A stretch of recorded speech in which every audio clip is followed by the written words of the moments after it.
Next on our list is the vacuum pumps, and there is a mountain of information we have to cover with these pumps. A lot of things we need to know, a lot of things people think they know, and then down to the actual facts. We're going to start out with whichever vacuum pump you're using, make sure you RTF them. Read the fabulous manual of how that pump works and how to service that pump. The manuals always override anything I have to say. But we'll start with the extension cord. A lot of people use too small of an extension cord to plug their pump into.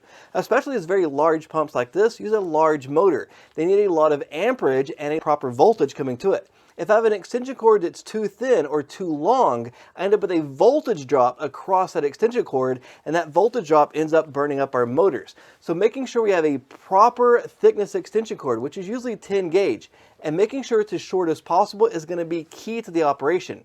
Now, for every problem there's a solution. NAVVAC has come out with a pump that they use a DC motor. What's cool about using a DC motor? Converting it to a different voltage, so that voltage isn't going to hurt the motor.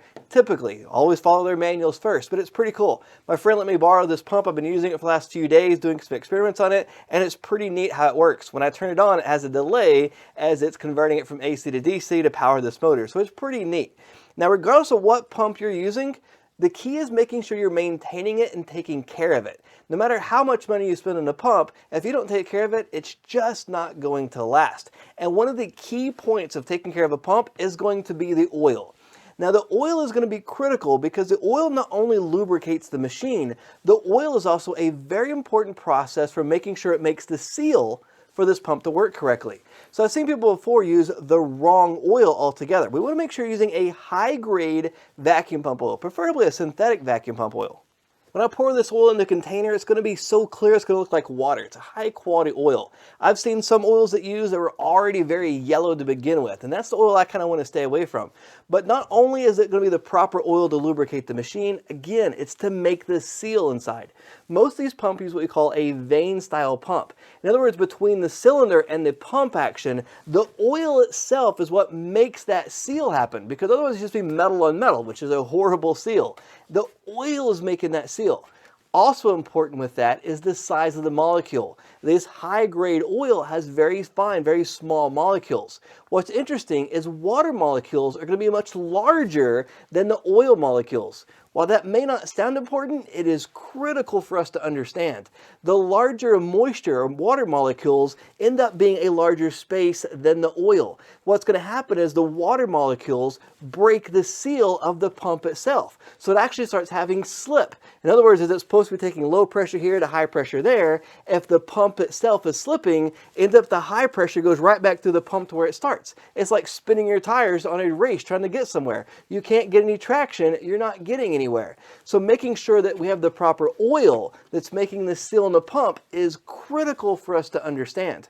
Now, where does that moisture come from? Well, it comes from our refrigeration system. As we're pulling a vacuum from our unit, all of that moisture from the system goes right into the pump and starts contaminating the oil. So it's very important that we understand where that moisture is coming from and that we keep this oil changed, not just for the life of the pump, but also so that we're pulling a good, proper vacuum in our system. There's a few ways that we can check for the oil. One is this particular brand has this cool little door and window, and this oil is very contaminated. If we look at this oil, we can see that it's very dirty. It should be clean and clear, and it's definitely contaminated. So this oil needs to be changed. I used this pump when I used the vacuum chamber, and we can see here that it's very milky looking inside of there. All that moisture from making it boil from liquid vapor clogged up and damaged all this oil.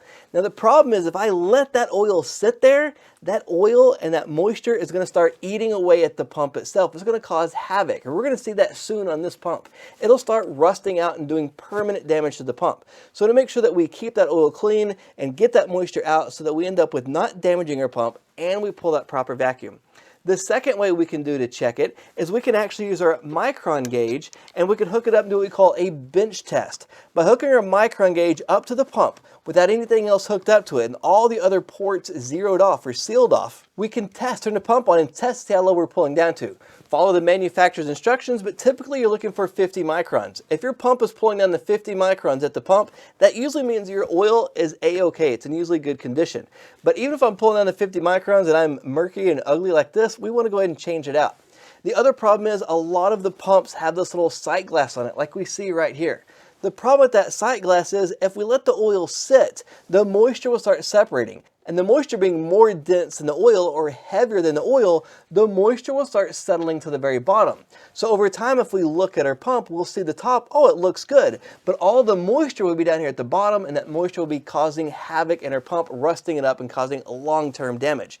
So it's cool because this one you can see the whole entire window. Here we can only see the window at the top, and many other brands have many different solutions for that. Now when we change the vacuum pump oil, how often should we do it? At least after every use. While the oil is still warm, this pump is still hot, the oil is still warm, that's when I want to change that vacuum pump oil, because all the moisture is going to be connected and really mixed up with the oil. So as I drain the oil out, I know that I'm getting that H2O, that moisture, drained out of that system with it. If we let this sit and cool off, the moisture can start collecting on all the other metal components, and as I drain the oil out, I may not be able to get all the moisture out. So we want to at least do it when we're done and while the oil is still warm. But we also may end up needing to change the oil while the system is running. When is the most moisture going to come through a refrigeration system? When we first start the system up, when we first turn our pump on, all the moisture from the air is going right through our vacuum pump oil. So it's possible you may have to change your oil in, say, the first 15 minutes of use. If you see your microns pulling down very fast and then it kind of levels off, that's a good indication that you may need to change your vacuum pump oil. Many times I'll be pulling a vacuum and I see my vacuum coming down very, very fast and it kind of levels off. Then if I change my vacuum pump oil, I see it start dropping fast again. So it's important to make sure you keep an eye on that and see what's happening with your pump. Sometimes you can use your oil for 2 or 3 services, and sometimes you have to change the oil 2 or 3 times on one exact unit. So it's not a standard on it, but typically always change your oil after every use. Keeps your pump in shape, but many times you're going to want to change it while you're operating. Now when we're changing the oil, we're going to need to collect that old oil in something.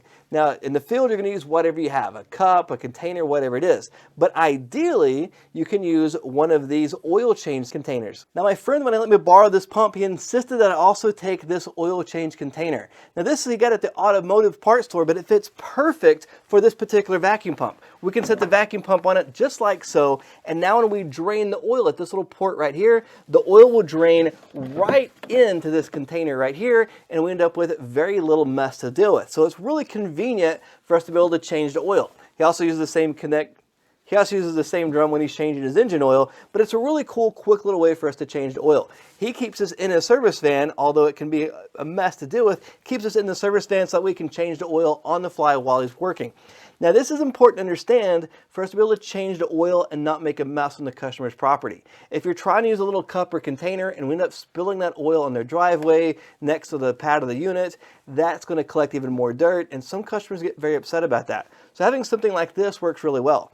Now the brand JB vacuum pumps, they also make for their vacuum pumps a container, an oil change just for their pumps. It has a place for little feet to sit in, it's narrower for the same size as the pump, and that's a really cool option also.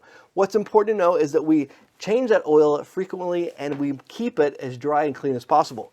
Now in this brand, when we change the oil, we have a few different options. One is it comes in these really cool little containers, and we can just pop it out like this. Now I can keep multiple of these new containers with the fresh oil ready to go, and while the system is running, I don't have to turn it off. While the system is running, I can then put the oil back in, the new fresh oil, and it just keeps on going, which is a pretty cool option. Now the downside is the oil does end up making a bit of a mess, and you have to put a rag underneath this, so there's always a downside to something. Now the pump that I want to try out, they have a system very similar to this that you can change the oil, but I haven't got to use it yet. I can't wait to get my hands on it, but it's the next thing I want to try.